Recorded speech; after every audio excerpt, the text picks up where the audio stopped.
বন্ধুসকল আজি চতুৰ্থ ভাগ ধৰ্মৰ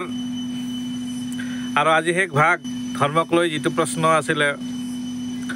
যদি ভিডিঅ'টো ভাল লাগে শ্বেয়াৰ কৰিব লাইক কৰিব আৰু চেনেলটো ছাবস্ক্ৰাইব কৰি দিব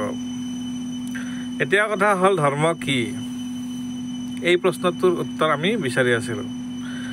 এতিয়া ধৰ্মটোৰ উত্তৰ এনেকুৱা যে ধৰ্ম বোলা বস্তুটো যদি নাথাকিলে হয় সংসাৰত তেতিয়াতো সকলে সুখী হলা হয় এই দুনিয়াত হাই কাজিয়া নাথাকিলে হয় যদি ধৰ্ম নাথাকিলে হয়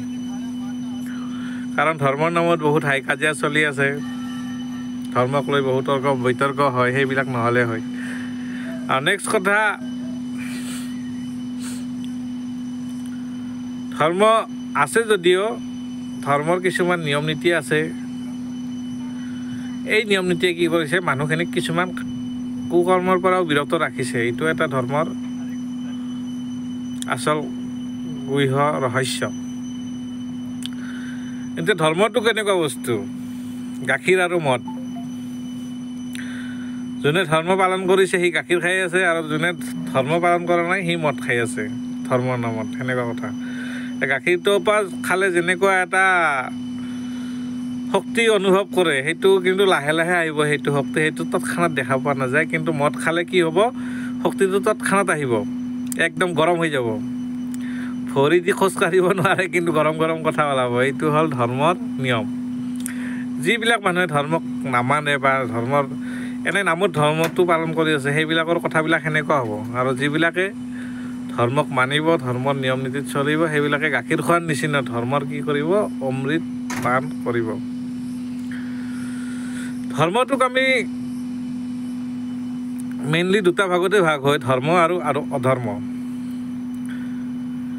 যিখিনি মানুহে ধৰ্মটো মানি ধুনীয়া কৰি চলি আছে সেইখিনি মানুহে ধাৰ্মিক আৰু যিখিনি মানুহে ধৰ্মৰ নামত অপকৰ্ম কৰি আছে সেইখিনি হ'ল অধাৰ্মিক তে বন্ধুসকল ধৰ্মটো এনেকুৱা এটা বস্তু যাক কৈ কিনে শেষ কৰিব নোৱাৰি এই ডাঙৰ তোলাৰ বস্তা এটা আৰু সৰু ফুটা এটা কৰিছোঁ তোলাৰ বস্তাটোত অকণ টানি আছোঁ তোলা ওলাই আছে কিন্তু শেষ হৈ অহা নাই ঠিক তেনেকৈ ধৰ্ম কি এই প্ৰশ্নটোৰ উত্তৰ শেষ নহ'ব কাৰণ ঈশ্বৰৰ যিকোনো বস্তু ইমান সোনকালে শেষ হৈ নাযায় ইয়াৰ আতি গুৰি লোৱাতে ভগৱান কি এই বস্তুটো বিচাৰোঁতে মানুহ কি হৈ যায় মানুহ মাটিৰ লগত মিহলি হৈ যায় কিন্তু ভগৱানক বিচাৰি নাপায় ঠিক তেনেকৈ ধৰ্মৰ বোলা বস্তুটো যদি অনুভৱ কৰিব লগা হয় বহুত লম্বা প্ৰশ্ন আৰু বহুত লম্বা উত্তৰ ইয়াৰ এতিয়া কথা হ'ল আজি মই বিশেষ নকওঁ আজি চতুৰ্থ খণ্ড যিহেতু আজিৰ পৰা শেষ ধৰ্ম কি এই প্ৰশ্নটো আৰু এটা নেক্সট পাৰ্ট লৈ আহিম আপোনালোকৰ আগত যে ভগৱান কি এই প্ৰশ্নটো আপোনালোকৰ আগত কৰিম আৰু তাৰ উত্তৰ দিবলৈ চেষ্টা কৰিম যদি আপোনালোকৰ ভাল লাগে নেক্সট মোৰ ভগৱান কি এই পাঠ ভাগ চাব তো ঠিক আছে বন্ধুসকল আজিলৈ ইমানতেই আৰু আপোনালোকেও যেতিয়ালৈকে নিজৰ জ্ঞান নিজৰ ধৰ্মক লৈ যদি আপোনালোকে কৰ্ম নকৰে তেতিয়াহ'লে বেলেগৰ মুখত শুনি পেলাই আপুনি ধৰ্ম কি বস্তুটো বুজি নাপাব আপুনি যদি ধৰ্মক বুজি পাব লগা হ'লে আপুনি ঈশ্বৰৰ নাম জপ কৰিব লাগিব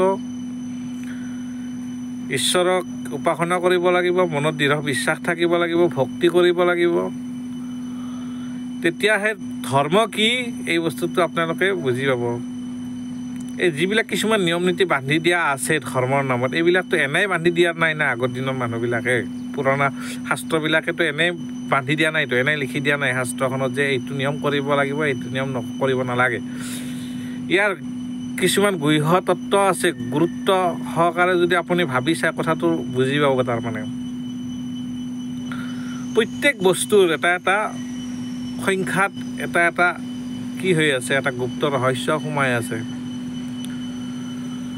এতিয়া পঞ্চপাণ্ডৱ বুলি ক'লে চবে চিনি পায় পঞ্চপাণ্ডৱ কোনি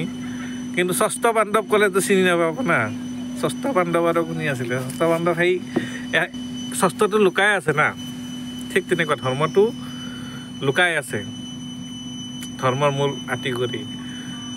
এতিয়া ভগৱান কি বুলি কোৱাৰ লগে লগে ভগৱান কি প্ৰশ্নটোৰ উত্তৰ যদি আমি কওঁ আমি হাৱাটো ঠিক তেনেকৈ আমি হাৱা বায়ুটোকো আমি ভগৱান বুলি ক'ব পাৰোঁ, কাৰণ ই চলি আছে নিৰন্তৰে আৰু সেইটো আমি 24 ঘণ্টাই গ্ৰহণ কৰি আছোঁ, কিন্তু আমি কি ভগৱানক দেখা নাই, বায়ুটোক দেখা নাই। আমি যিটো প্ৰাণবায়ু আমাৰ শৰীৰত সোমাই আছে খন্তেকে খন্তেকে, সেই প্ৰাণবায়ুটো কিন্তু আমি দেখা নাই। দে ভাল লাগিছে যদি বন্ধুসকল, আজিৰ পৰা আৰু এইটো ধৰ্ম কি এই প্ৰশ্নটো উত্থাপন নকৰোঁ। ইয়াত মই কৈছোঁৱে আপোনালোকক, এইটো এনেকুৱা এটা বস্তু যিটো তাৰমানে শেষ কৰি আনিব নোৱাৰে, আকাশৰ পৰা কণী শেষ কৰিব নোৱাৰে, ঠিক তেনেকৈ ধৰ্মৰ বিষয়ে কৈ পেলাই কোনো শেষ কৰিব নোৱাৰে। আনন্দং কৰং প্ৰসন্ন জ্ঞানস্বৰূপ নিজ বৰযুক্তং বুলি কৈছে। জ্ঞানটো হ'ল নিজৰ দিমাগৰ ওপৰত আহিব জ্ঞানটো। জ্ঞানস্বৰূপ নিজ বৰযুক্তং যোগীন্দ্ৰ মিতভ্যং ভৱৰক বিদ্যং শ্ৰীমদ গুৰু নিত্যমহং নমামি মন্ত্ৰ সত্য পূজা সত্যদেৱ নিৰঞ্জন গুৰু বাক্যং সদা সত্যমেৱ পৰমপদম। তে বন্ধুসকল, আজি এই গুৰু বন্দনাটো কৰি পেলাই ধৰ্ম কি এইটো চেপ্টাৰ সমাপ্ত কৰিছোঁ। যে সকলোকে ভালে ৰাখক ভগৱানে ঈশ্বৰে, তাৰে কামনা কৰি আজিলৈ ইমানতে এৰিলোঁ। ধন্যবাদ।